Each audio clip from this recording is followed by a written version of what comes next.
getting the community involved. The home, as you may know, is okay. I'm gonna try to is a part of one of about 16 conglomerates of parks in Washington, D.C. It's called National Capital Parks East, and it actually administers all of those parks that are circled in white, and two of those sites are Mary McLeod Bethune and the Carter G. Woodson home. I actually manage 6 of the sites.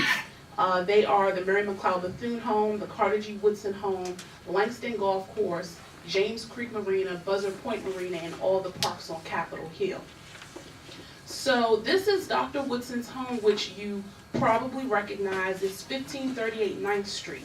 This is where he lived and where he headquartered an organization he started called the Association then of the Study of Negro Life and History, but today it's called the Association for the Study of African American Life and History. And he also had his own publishing company here. These are some of the people who came to his home very often. Langston Hughes worked for Dr. Woodson. Zora Neale Hurston, when she was at Howard University, she often came to see Langston Hughes at his home. John Hope Franklin, and of course, Louise Milo Jones. These are some of the publications that were printed in Dr. Woodson's home. And to the far left, you're going to see a children's book where the art was done by Louise Milo Jones. So Dr. Woodson had an awesome plethora of activity going through his home, which we will be talking about when the home becomes a full operating part of the National Park System. There is no reason, there's no mistake that Dr. Woodson's home, the satellite visitor center, is at the Mary McLeod Bethune home. They were very good friends. Mrs. Bethune and Dr. Woodson used to walk to one another's home, and we actually give out brochures there. We have books on sale in the gift shop, in addition to other things at the Mary McLeod Bethune home until Dr. Woodson's home becomes a full operating site. So here you're going to see the what we call the Carter G. Woodson Home National Historic Site Complex. The National Park Service purchased Dr. Woodson's home from the Association of the Study of African American Life and History in 2006, and the other 2 buildings to the right were purchased from Shiloh Baptist Church in the same year. This is the back of those 2 structures, which are in need of repair. Right now, we are getting a lot of the hazardous waste out of the home, asbestos and mold. And the middle building pretty much is in such bad condition that it was a threat of falling in the middle of 9th Street. So we had to put bracing up to support the structure. And this is the back of Dr. Woodson's home that was very, very in bad condition. So this is the design for the home. This is how it will look.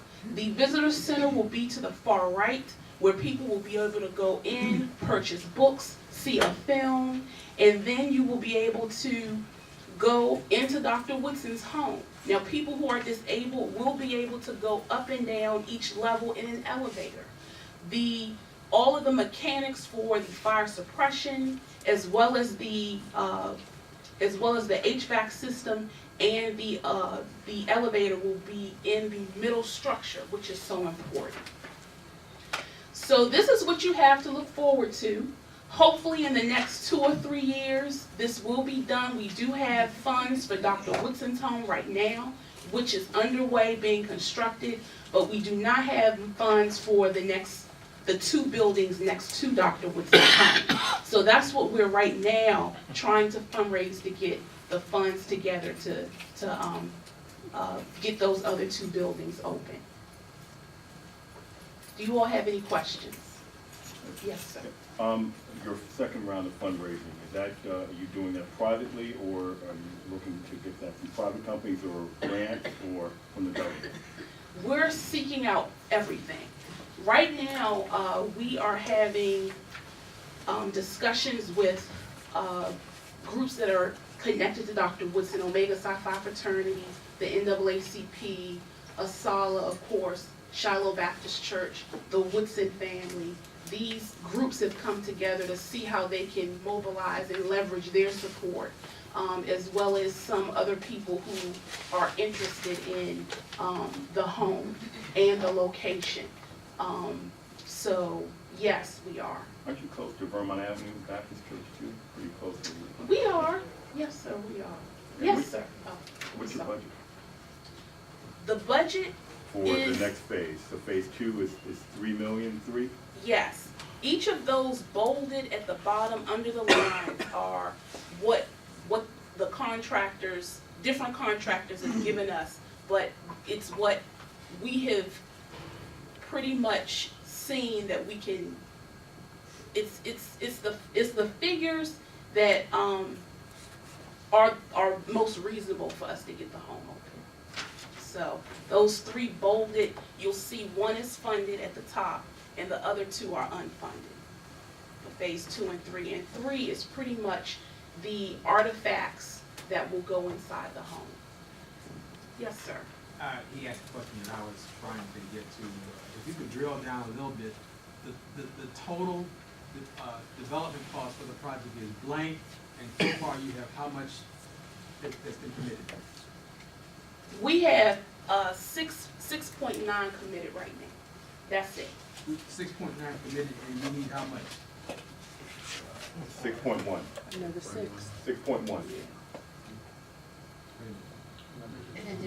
Additional 6. You have commitments for 6.9, but, so the total cost is 12. Is that what you're saying? Right. And the longer it gets delayed, the price goes up. Okay. 3 years ago, it was, I think about 4.9. But it keeps going up because of the delay. And I guess probably because I'm probably older than some of the people here, but we've been at this a little while. What's Right. the strategy and the plan for getting the additional 6 million? We're coming up with that right now. We're trying to mobilize the partners to see how they can be helpful to us. And we're looking for government funds. As you know, the government has a lot of issues right now with funding. So we're trying to look at some creative ways. There is a couple of strategies that we're trying to put in place that I really can't talk about at this time. But I will be letting Alex Pedro know, so you all can be involved in that process as well. I think I made this suggestion about 5 years ago. I'll do it again.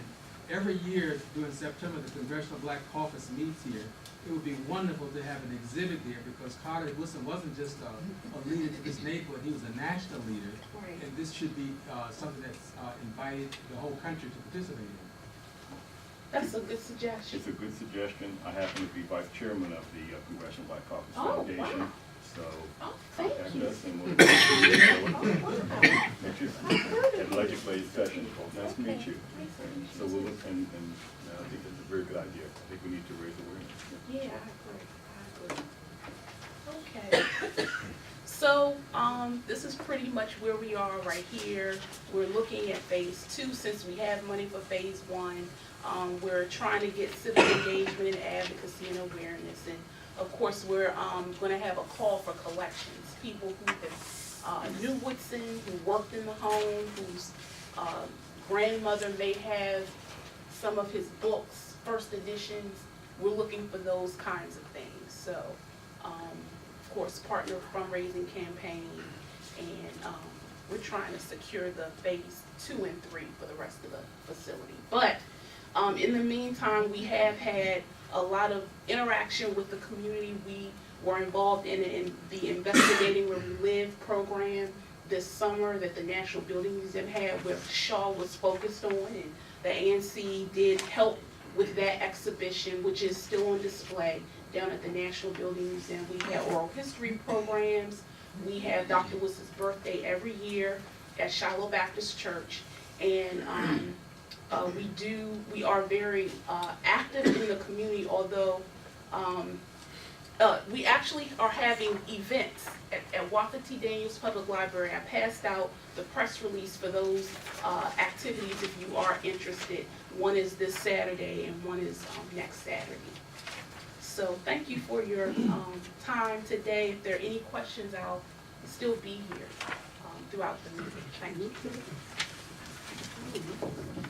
Thank you very much, Dr. Kennard. And for those of you that haven't had a chance to get down to the Investigating Where We Live Shaw exhibition down at the National Building Museum, I suggest you take an hour out one weekend day, and I'm sure that you'll have the opportunity to learn some things about the neighborhood that you did not know, even if you've been here for a long time. And you might even see a couple of faces that are familiar to you as well.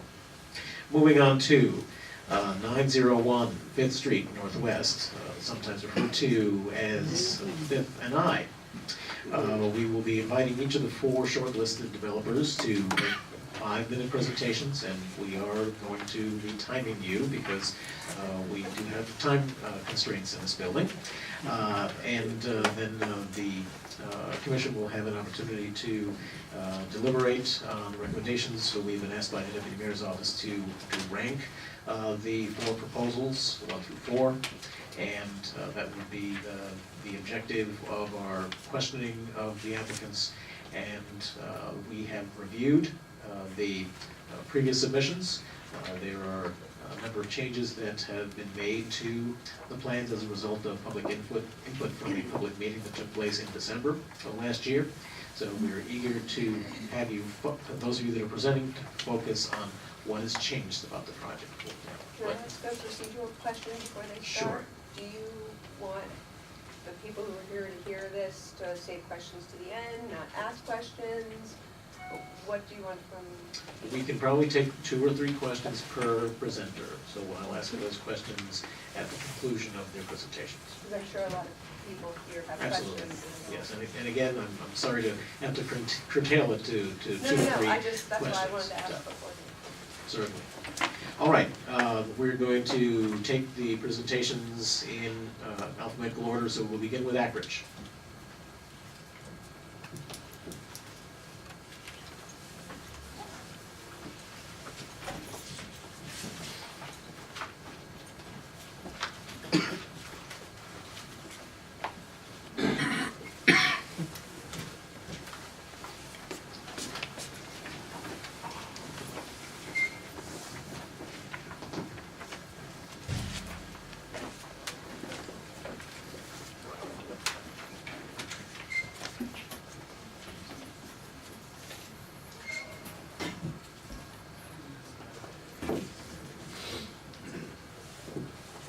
So my name is Robbie Brooks. I'm with Jefferson Apartment Group, and I'm representing, the Jefferson Apartment Group, Ackridge, and Jarvis team today.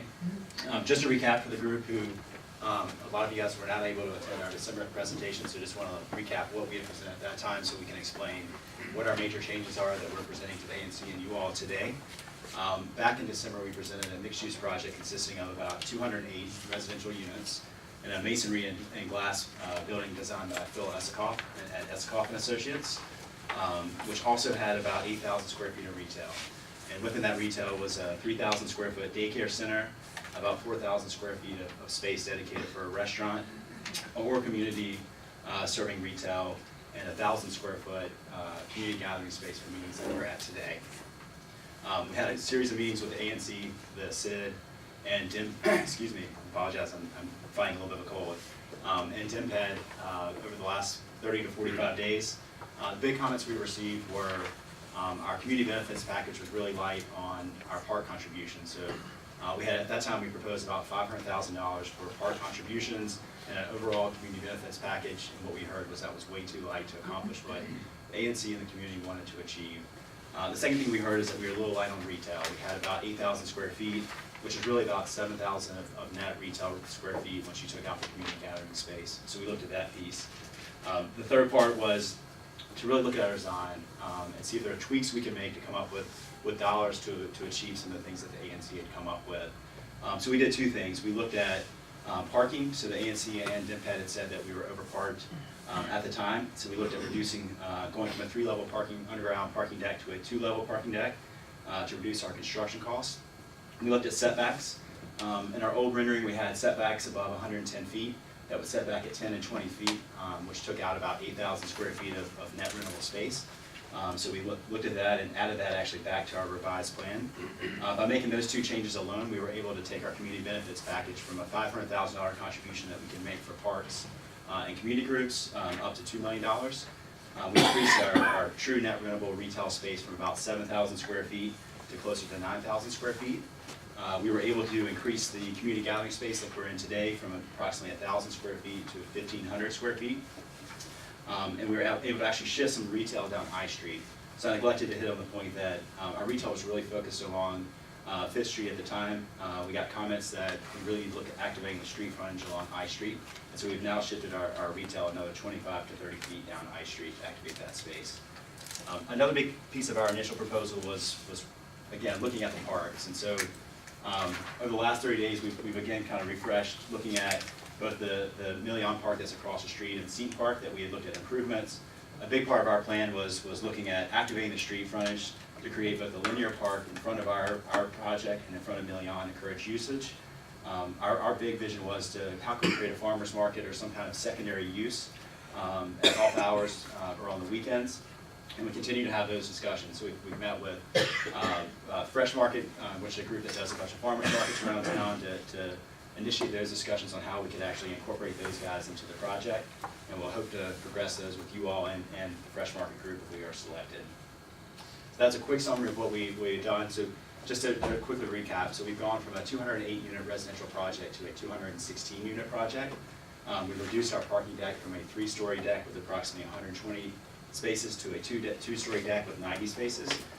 We've increased our retail square footage for approximately 8,000 square feet to 10,400 square feet. And we've increased our community benefits package from approximately $500,000 to $2 million. Great, thank you all. Questions from members of the commission? I just want to say, I think you guys did a great job in relooking at how you could increase your park money, and I know that was a struggle to try and come up with 15, what do I? 1.5 1.5 to add to it, so I appreciate your taking a lot of time and effort to do that. Thank you. Questions from the audience?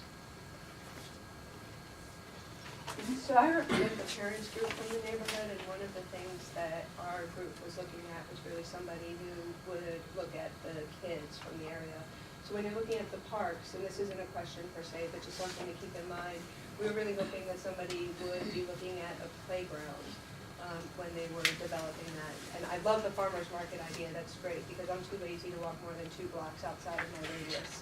So that's awesome, but I also would hope that a playground would be something that you would consider in that build out. It is, and I think you're going to see it in our proposal, you're going to see it in probably the other 3 that are subsequent to ours. That was sort of what we were trying to go with this theme that you can see here. I know it's hard for the folks in the back to see, but it was really active space with hardscapes, and it may not necessarily be a slide or something like that, but it was a fenced-in area that would encourage kids to come play there and use that space, whether you're at the farmer's market or it's a Wednesday afternoon. Also, it would be an amenity for our daycare center that's across the street as well, where kids could come across and play there and have active open space. Any other questions from the community? Yes. I'd just like to know, where is that location again? It's at the corner of 5th and I Streets, so I think it's 905 I Street. All right, thank you very much. Next up is CSG Urban Partners.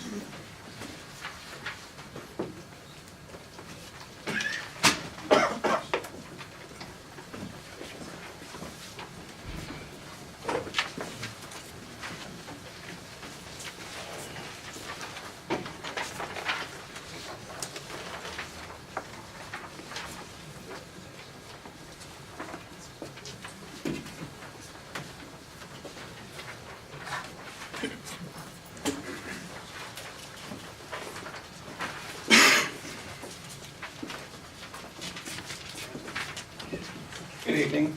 My name is Charles King with CSG Urban Partners, and I have David Newman with Trammell Pro Company. We are very, very happy to be here yet again. We were here for the December presentation with the other 3 bidders. We have proposed, and we have handouts going around, we have looked at this site, which we think is one of the great sites in the Mount Vernon Triangle area. It's only 2 or 3 blocks from my partner and myself's office, and a block and a half from where I live, so I got a good chance to walk over here in about 3 minutes. We looked at the different uses for this site, given the prominence of it, given the nearness of it to transportation nodes, to Chinatown, and we thought that the program that would be the best for the community, as well as for this site to activate it, would be a trophy mixed-use office building. We have proposed, just as a quick recap, we have proposed 10,000 square feet of retail, 2,500 square feet will be devoted to the YMCA child care, daycare facility, and they are a partner with us in this as well. The other 7,500 square feet, we heard very, very clearly from you all and from the ANCs that you were looking for maybe something different than restaurants. I have come to a number of ANC meetings because I live in the community, and we have 20 to 30 new restaurants coming within a very short radius. So we have gone out to the community and we've looked at different things, whether that be gift shops, whether that be dog supplies, because we are also proposing a dog park. So we've looked at a lot of retail, and we will continue to have either small charrettes or go out, should we be fortunate enough to win, to look at different types of community serving retail. But just to recap, we're proposing a 195,000 square foot trophy mixed-use office building, LEED certified, LEED platinum, 10,000 square feet of retail, 2,500 will be YMCA, and we want to make sure we understand that on the weekends and evenings that space will also be for community use, whether it be for classes, art classes, cooking classes. That will be up to the community and the ANCs. We are going to develop 3 parks, and we committed $2 million earlier, and David will talk about our increase in the commitment for Millian Park, Seton Park, and a dog park that we have scoped out and hope to get done on K Street near K and 4th. Because we are an office building, we are going to make a substantial contribution to the Affordable Housing Fund, which will produce the equivalent of 40 affordable housing units. And with that, I will turn it to David. That's a recap of where we were, and now for our doubling down and where we're going to increase it. Great. Thank you, everyone. I think first of most importance, we are agreeing to the ANC's request to comply with escrowing $2.5 million for the public improvements. And so, you know, that is an increase over our previous commitment, and is, I think, no coincidence what we have actually priced with general contractors to do all 3 parks. So I think that's a firm commitment of ours. I think we are agreeing to comply with a voluntary CBA, a community benefits agreement. And so that will lay out the framework for everything that we are doing here. So we are going to be held accountable to what we're saying, and we're going to do what we're going to say. And then I think we are committing to starting planning and design on this project the minute we execute the land disposition agreement. And so I think one of the frustrations with the community to date has been this sitting fallow for way too long, this parcel. And so we're committing to not only start this speculatively as an office project, but to actually start design on this the minute we execute on the LDA, to push this forward as quickly as possible so we can have prime daytime population there, we can have the YMCA there. We're additionally committing to a LEED Platinum design, which it was an increase over our previous commitment, and will provide substantial energy saving measures for not only the tenants but for the community. 30 seconds.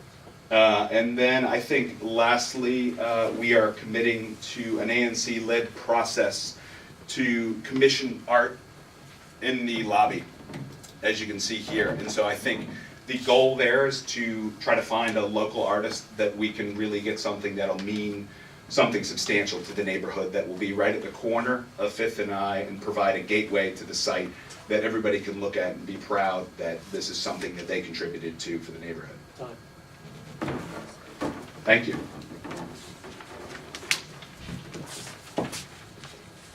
Questions from members of the commission? Hearing none, questions from the public?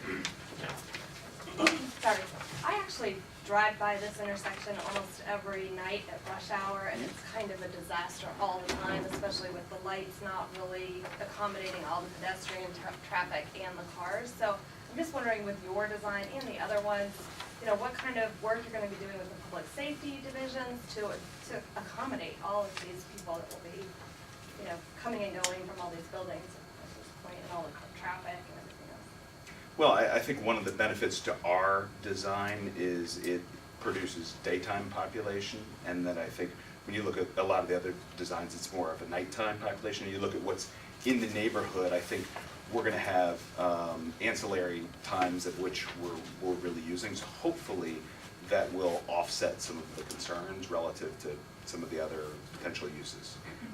You know, I think outside of that, we're committing to using the existing alleyways for the parking garage. We're not gonna have a drop off in the middle, so cars will be coming in and turning around and parking.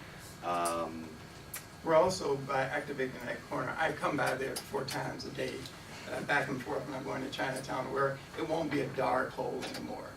We plan to activate it, as you can see, with our lobby, and that lobby will be lit, and it will have artwork, as David said earlier. So that will help a lot too. But from what I understand, because of the fatalities that had happened in that intersection, they're looking at reworking it as well. So hopefully it'll get a lot better. And that's true for any of the teams, but I think with our lighting, that'll be substantial as well. Other questions from the community? Thank you very much. Next, we will hear from JBG.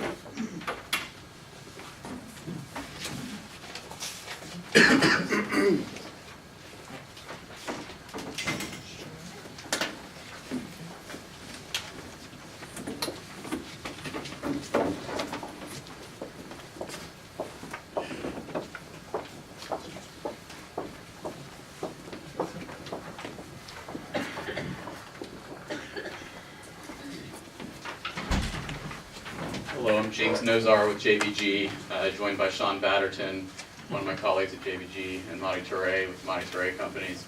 I'll focus really quickly on just our first slide, just a summary of the overall project. We're proposing just shy of 300 units, 30 units, those being dedicated affordable units. Just shy of 14,000 square feet of dedicated ground floor retail space, which includes a 600 square foot public meeting space. That's one of the changes, and I'll summarize some of the changes we've made in response to the community's comments. That space also has a courtyard in the middle that's a little around 2,500 square feet that'll be open to the public, access through the retail space, which I think is unique to our proposal. The retail will wrap all the way around the corner. We've really minimized our lobby space and focused all the access and loading off the back of the building to minimize impact to the public space.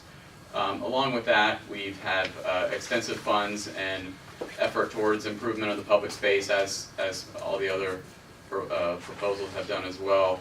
And we have commitments from Yes Organic, Bicycle Space, and independent coffee shops who want to be at the site, which we think echo some of the comments we heard from the community. So we're very excited about each of those. With the community benefits, I know it's a little hard to see on the slide here, I'll hand it over to Madi and he'll... So with the community benefits, the total package including affordable housing is $5 million. And you know, what we're going to recommend to the city as well is that that money be able to be used, switched around, whichever way the ANC and the community and the city agree upon. But right now we've got $4.5 million for affordable housing units, which we're going over the number of affordable housing units that are required by 1,050,000. So that is dollars if the ANC or the community say that we want those dollars directed towards the park, that's able to be used towards that because we're over our minimum. We've got our Fifth Street grant program, which is $100,000, and that is to enliven Fifth Street and hopefully make that safer. So whether that's working with the restaurants, business owners, we're going to work with the Mount Vernon SID, and I spoke with her, and we're going to create, and those funds would be directed to her and working with the ANC to do an RFP for the community and business owners. For that, then we're talking, we committed $400,000 to the park, but again, as I said, the $1,050,000 plus any of the other dollars that are in this $5 million bucket can be directed towards that. It's just the ANC saying that that's what we want and working with the city. The community space that James has already mentioned, that is something that is new in our proposal, which we are committing for the ANC and for community space, free to use whenever you want. And then we're also talking about the job fair and training program, which we're committing to, and that's in our construction budget. So that totals $5 million, and that's just, call it the community bucket, which the ANC and the community and the city can prioritize to direct funds whichever way. So if you want more funds to be given to the park, great. If you want more funds to go into affordable housing, great. So that's the bucket.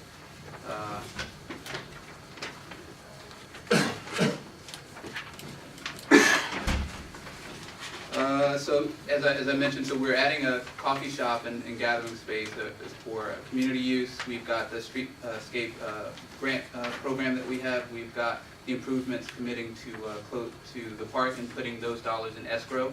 Also, as the ANC wanted, so that would happen day one, and then we would also start construction on the park. At the same time, we're starting construction on the Fifth and I building.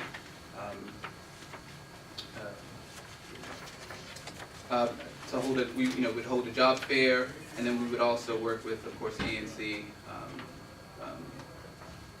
throughout the entire project. And we've already started, trying to build a platform. I think I sent to you our new website that we've created for this project, just to help us communicate with the community.